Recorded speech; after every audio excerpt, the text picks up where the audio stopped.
Imagine waking up and seeing a red desert outside your window. No clouds, no trees, just endless dust under a pink-orange sky.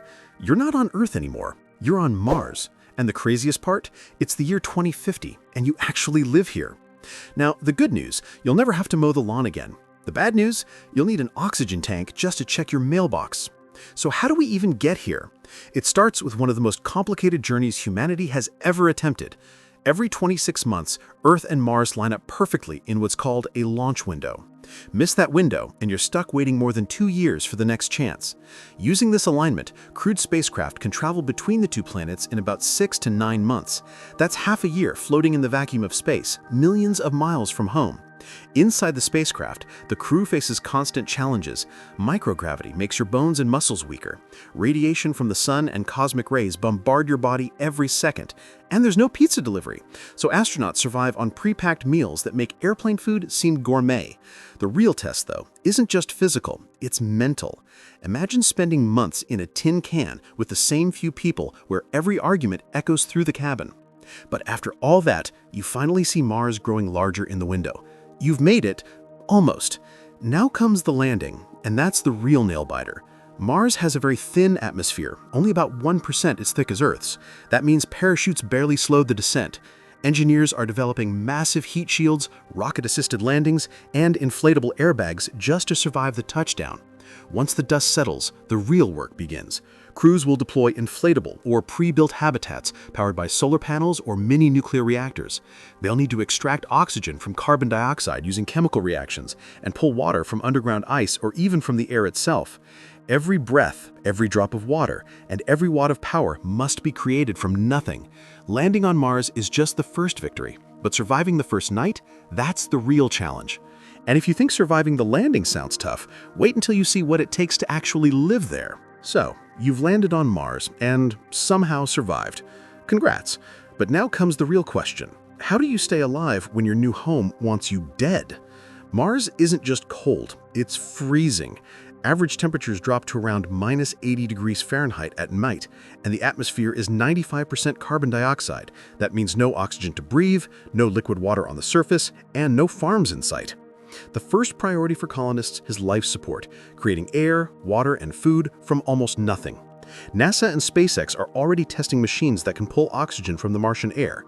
One prototype, called MOXIE, has already worked on Mars by converting carbon dioxide into breathable oxygen. It's a big step, but the system would need to be massively scaled up to support entire habitats. Next up, water. Mars actually has ice, but it's buried beneath the surface or locked in polar caps. Colonists could use drills or heating systems to melt and purify it. Even then, every drop would be precious. Nothing can go to waste, so recycling becomes a way of life. Every bit of moisture, from condensation, sweat, even, yes, waste, will be cleaned and reused. It might sound gross, but astronauts on the ISS already drink recycled water every day. Food is an even bigger problem. You can't just pack enough for a lifetime, so settlers will need to grow it themselves. Scientists are experimenting with hydroponics and Martian soil simulants to grow lettuce, potatoes, and even beans. But real Martian soil contains toxic chemicals called perchlorates that would need to be removed first. So far, no one's eaten a true Martian-grown meal, but it's coming. Then there's the question of protection. Mars doesn't have a magnetic field or thick atmosphere like Earth, so radiation is a constant threat. Colonists may live in thick-walled habitats, underground bunkers, or even inside ancient lava tubes for shielding. Dust storms can rage for weeks, cutting solar power and covering everything in fine red powder. Every part of daily life, breathing, drinking, and eating, sleeping, will depend on fragile systems that can't fail. A single malfunction could mean disaster. But even if we can master life support, that's just the beginning, because living on Mars doesn't just challenge your machines, it challenges your body. Life on Mars may sound exciting, but it's not exactly paradise for the human body. Mars' gravity is only about 38% of Earth's, so if you weigh 150 pounds on Earth, you'd only weigh around 57 pounds there. Sounds fun, right? You could jump higher, lift more, and feel like a superhero. But here's the catch. Your body doesn't like it. On Earth, gravity constantly pulls on your bones and muscles, keeping them strong. On Mars, that pull is much weaker. Over time, astronauts would start to lose muscle mass and bone density just like they do on the International Space Station. Studies show astronauts can lose up to 1% of bone mass per month in microgravity. So imagine living years on Mars. It could lead to fragile bones, weak hearts, and major health risks. Regular exercise would be mandatory, not optional. Then comes radiation. Mars has no magnetic field to shield you from cosmic rays or solar storms. On Earth, our atmosphere acts like a giant protective blanket, but on Mars, it's so thin that radiation constantly seeps through. Long-term exposure could raise cancer risks, damage DNA, and cause other health problems. Colonists might need to live underground or inside thick shielded habitats just to stay safe. And that's just the physical side. Mentally, things get tricky too. Mars is about 140 million miles from Earth, so a message takes up to 22 minutes to travel one way. No live calls, no instant replies. You can't just text your friend and expect an answer. Imagine missing home and having to wait nearly an hour for a full back-and-forth chat. Isolation and confinement can take a toll on mental health. You're stuck with the same few people every day, living in tight spaces where privacy barely exists. One argument could echo through the entire base. Mars missions might need more therapists than engineers. Surviving on Mars will take more than strong bodies, it'll take stronger minds.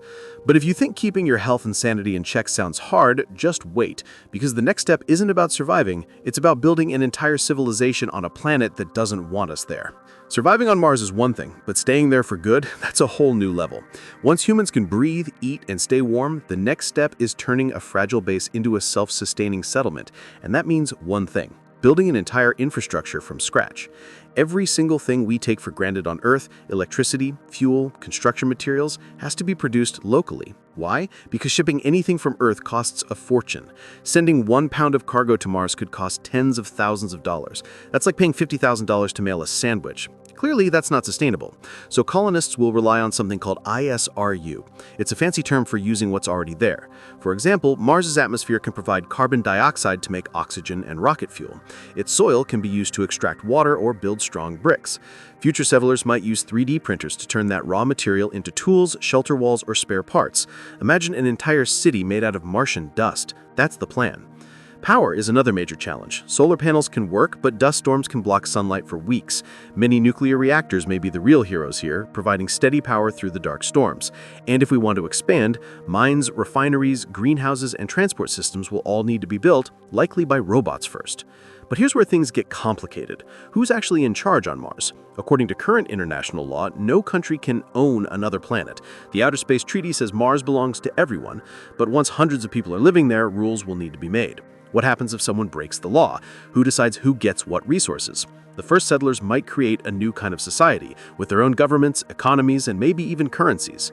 It'll be like a space-age version of the early American colonies, but millions of miles from Earth. So building a Martian city isn't just an engineering challenge, it's a social experiment too. But even if humans build homes, laws, and factories, there's still one massive question left. Can we turn Mars into another Earth? Or will it always remain a red, deadly world? So humans have landed, built habitats, and started making their own air, food, and power, but there's still one massive dream left: turning Mars into a second Earth. The idea sounds epic: blue skies, flowing rivers, and maybe even forests under alien sunsets. But here's the truth: full terraforming isn't happening anytime soon, not by 2050, and maybe not even for centuries. Terraforming Mars means changing the entire planet's atmosphere and temperature. Some scientists suggest releasing greenhouse gases to trap heat and thicken the air. Others talk about building giant orbital mirrors to reflect sunlight onto the surface. These ideas aren't science fiction, they've been studied, but they'd require technology and energy on a scale far beyond what humanity currently has. Even if we started right now, it could take hundreds or even thousands of years before Mars could support humans without suits. So in 2050, life on Mars would still be harsh and confined. Colonists would live in small, pressurized habitats or underground bases. Every door would need an airlock, every breath would rely on machines, and every mistake could be fatal. Going for a walk outside would mean suiting up in heavy gear, checking oxygen levels, and watching the clock before you run out of air. Transportation would also be limited: rover rides, not road trips. A single breakdown miles from the base could spell disaster. And yet, despite all that, humans might still choose to stay. Why? Because Mars represents something bigger than comfort. It's the next step in our species' story, a frontier that proves humans can survive beyond Earth. By 2050, we probably won't see entire Martian cities, but small permanent research outposts, that's possible. These first colonies would be humanity's testing grounds, where we learn, adapt, and slowly shape the red planet into a home. Maybe one day, centuries from now, Mars will have oceans again. Maybe it'll have breathable air and open skies. But for now, the settlers of 2050 won't live on a second Earth. They'll live inside it, protected by walls, powered by ingenuity, and driven by one powerful idea: that no world, no matter how distant or hostile, can stop human curiosity.